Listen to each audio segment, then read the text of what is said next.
Here we go.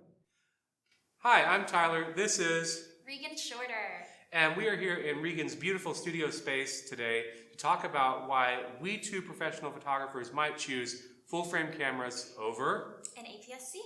So Regan, you shoot with an... I shoot with the Sony a6400, though I've been with the a6000 line since 2016. Okay, and I shoot with Canon's full-frame DSLRs. I shoot with a 1DX, a 5DS, and the 5D Mark IV that we're recording with today. And we just want to kind of compare and contrast why we might choose one platform over the other in whatever work that we do, right? Yeah, absolutely. All right, so Regan, you obviously know that full frame is way better than APS-C, right? Why would you choose APS-C? I disagree. Over full frame? I think both have their positives and their negatives, but as they say, size does matter. No. Okay, all right. No. Leaving that in. For me personally, I am a small person and I travel a lot, and so having the compact size of an APS-C camera versus full frame, which are typically larger and heftier, size is extremely important for me, and I want something small that I'm not going to ache so much after I shoot. Okay, cool. For me, I will also say that size is important, and that's kind of why I shoot with the 5D series and the 1D series. So on the 5DS here, I have an 85mm 1.2. That lens is famously heavy. If you have it on a 5D series body, it's very front heavy. It's very unbalanced. And so the 1D series for me, years and years ago, I got a 1D series camera, and I was not thrilled about it. And 1D is really the upper range of it's the workhorse, be anywhere, do anything camera. Yeah, because it's also significantly larger than this full frame 5D. Yeah, 5DS. Yeah. Okay. This one here, the reason that just overall footprint matters is that it makes balancing lenses, especially heavier ones, very easy. As opposed to putting a heavy lens like this on a 5D body without a battery grip. Right. There are some other bonuses you get from 1D versus 5D, but today we're just talking about just full frame versus APS-C, so we don't really care. Yes. All right, so for me, the balance and the weight for me really go hand in hand. They kind of complement each other for the lenses that I'm using as well. So Regan, what's another reason that you might want to have APS-C over full frame? Well, I want to circle back as well, because that is true. If you are shooting with larger lenses and heavier lenses more often, then it does make sense to have a larger camera so that it's better balanced. But overall, I try to shoot with the smallest lens possible. Yeah. And so for me, it's quite funny to put a teeny tiny lens like this on a huge body as well. Yeah. So would you say that overall APS-C lenses are worse than full frame lenses? They're not as sharp. They don't perform as well. What's been your experience with that? I would say it depends. What you'll run into sometimes is that there are lenses specifically made for APS-C bodies, but you can also use full-frame lenses on APS-C bodies as well. And I usually have a mixture of both.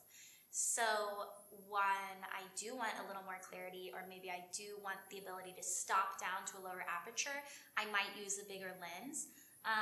But I believe this one, I'm fairly sure, is the Sony 35 that's made for the smaller bodies. Okay. And it's quite crisp and it's quite nice. Very nice, yeah. For what I'm shooting, I don't need a higher level of quality. Yeah, and since it's made for the Sony APS-C line, it's probably very high resolving as well. Whereas some older APS-C lenses for maybe the Canon EOS line may not be as sharp, right? Right. Yeah.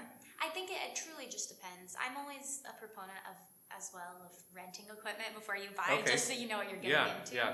No sponsors for the video, by the way. So no links below. Maybe lens rentals will sponsor me. All right. Okay. So a reason that I use full frame over APS-C is that oftentimes I'm shooting events or weddings, and they're going to be in very dark environments. And so one of the things that you run into when you're using an APS-C body, for me, in my experience, was that the ISO performance is just not up to par with a full frame camera body.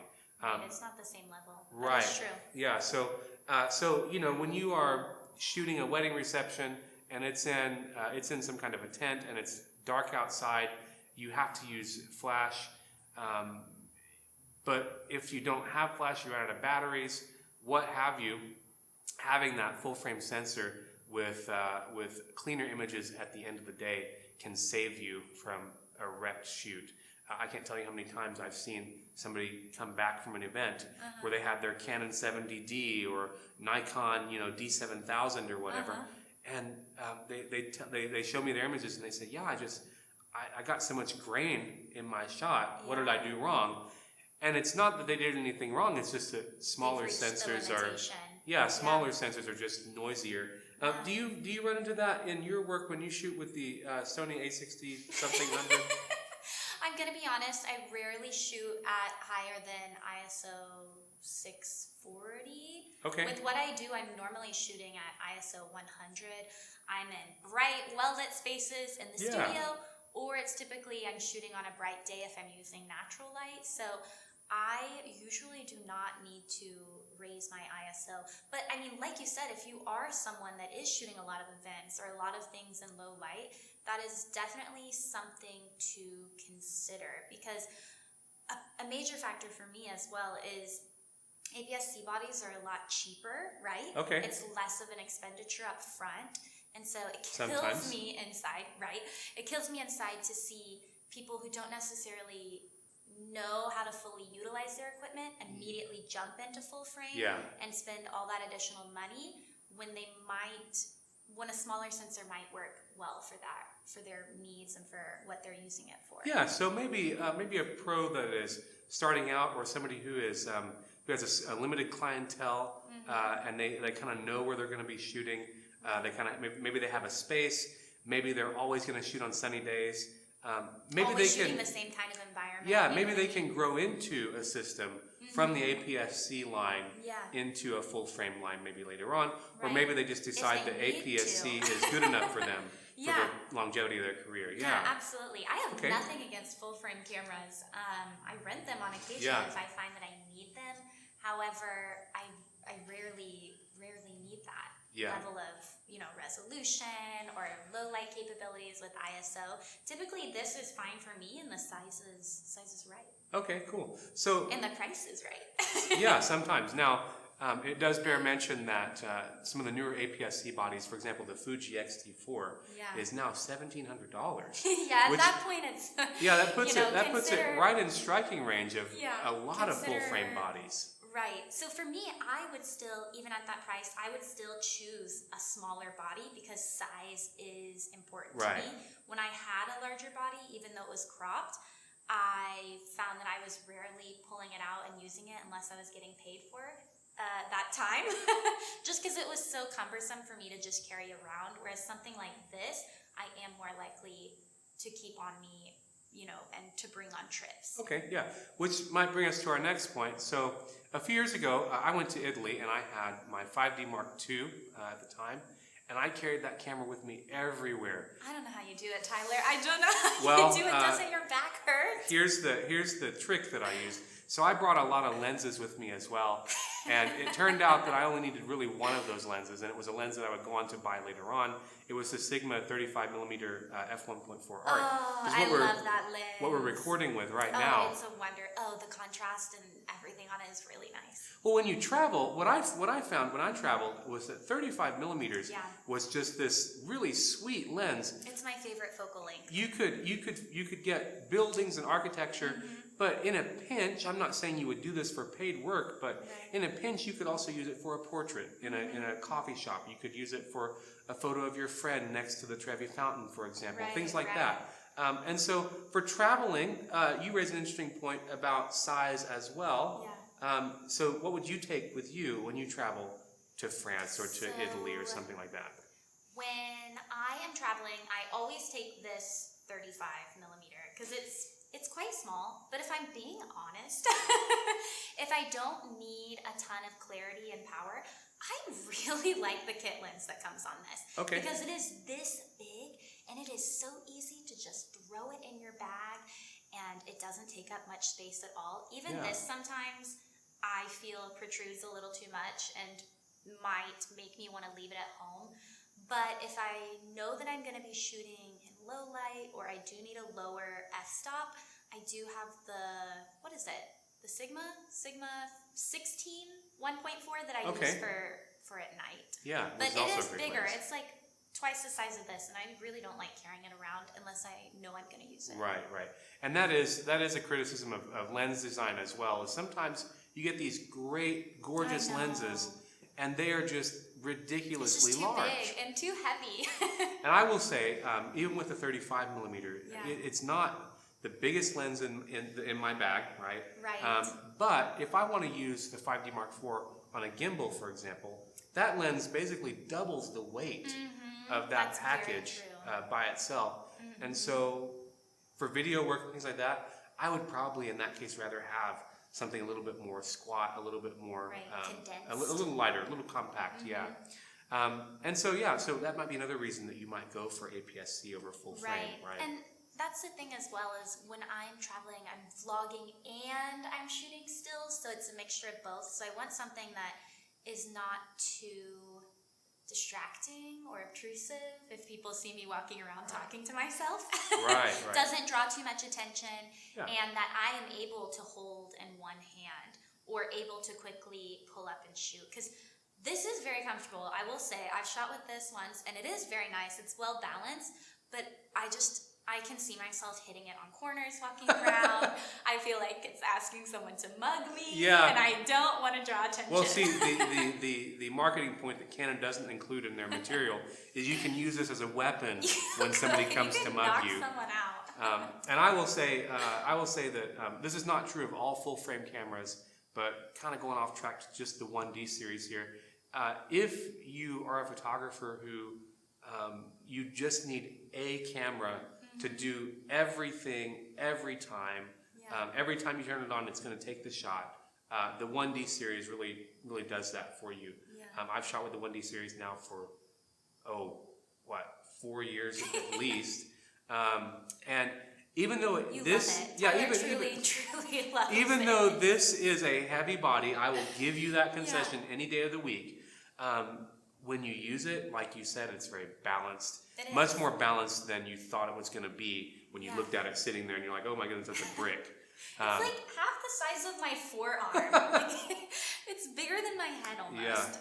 So another reason that I might use full frame over APS-C is if I have full frame lenses, they're going to be whatever the focal length is every time. So if I have a 35 millimeter, it's going to be 35 millimeters. So I'm going to get that wide shot. And if I'm in a tight space, I can use a longer lens without having to pay the penalty of reaching out farther. But on the flip side of that, you can also do what that I can't. I can reach farther. Exactly. I can see that as an advantage. It's not something that I personally use a lot because I'm not in environments like shooting events or something where I would need that extra distance, but it is an advantage if you do need that. Because that is a con when you're going and working with a cropped sensor, is that you do not get the full range of view on a full frame lens as you would when using it with a full frame camera. But you can make some adjustments, and you can calculate equivalencies. So maybe you have a cropped field of view, but if you go to a slightly wider lens, you can mitigate that. However, you do introduce distortion. I personally love distortion, and I love wide angles. I hate distortion. I enjoy that. I'm like, throw a 16 millimeter on and make my legs look long, please. So I love it though. I will say that now it's a lot easier to do that. Because even let's say 10 years ago, we didn't have 16 millimeter 1.4s for APS-C, especially in any of the DSLR lines. Canon and Nikon, for example, they had a bunch of kit lenses. They were always, for the most part, not very high quality. They were like, I remember I sold my first kit lens when I started with Nikon was not great either. That's why when I switched to Sony, I was very impressed with the kit lens. There's a ton of vignetting on the side if you're shooting at the widest part, which is fine for me. I'm not using it on professional projects. I'm using it when I travel. Right. And it's not as crisp and as sharp as it could be, but it's like you can't beat it for the size. Yeah, yeah. And today, I mean, most of my lenses are they're all huge. Yeah. And so, today, it's not as easy to throw that in a backpack. Right, depending on what your backpack is, right? Right. No room to talk over there, Regan. Not my small backpack. I cannot carry big backpacks. I also look like a turtle. I'm a small person. I need small equipment. But yeah, like for example, if you have the 50mm 1.8 lens from Canon or the Nikon equivalent or the Sony equivalent, those are great lenses in not very large packages, Right, they're somewhat petite. I'd like it to be smaller.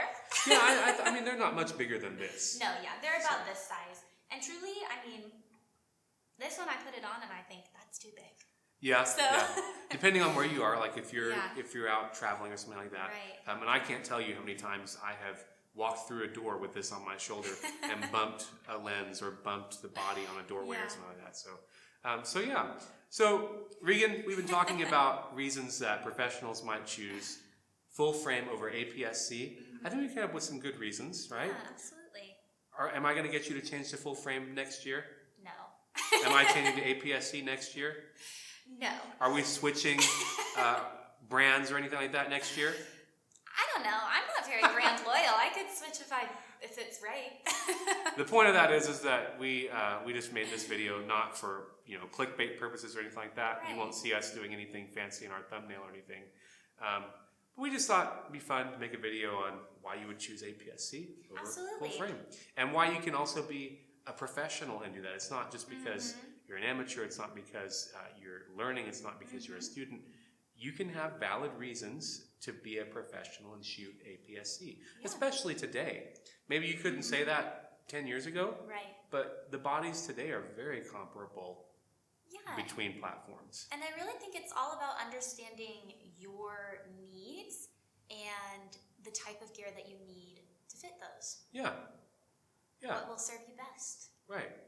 Well, thanks for joining us today. I'm Tyler Barton. This is... I'm Regan Shorter. And from Regan's wonderful studio in the non-disclosed location that we're at. In Oklahoma City. Thanks for joining us, and we will catch you next time. Bye, guys. And we didn't even have to say like, share, subscribe. Aren't we cool?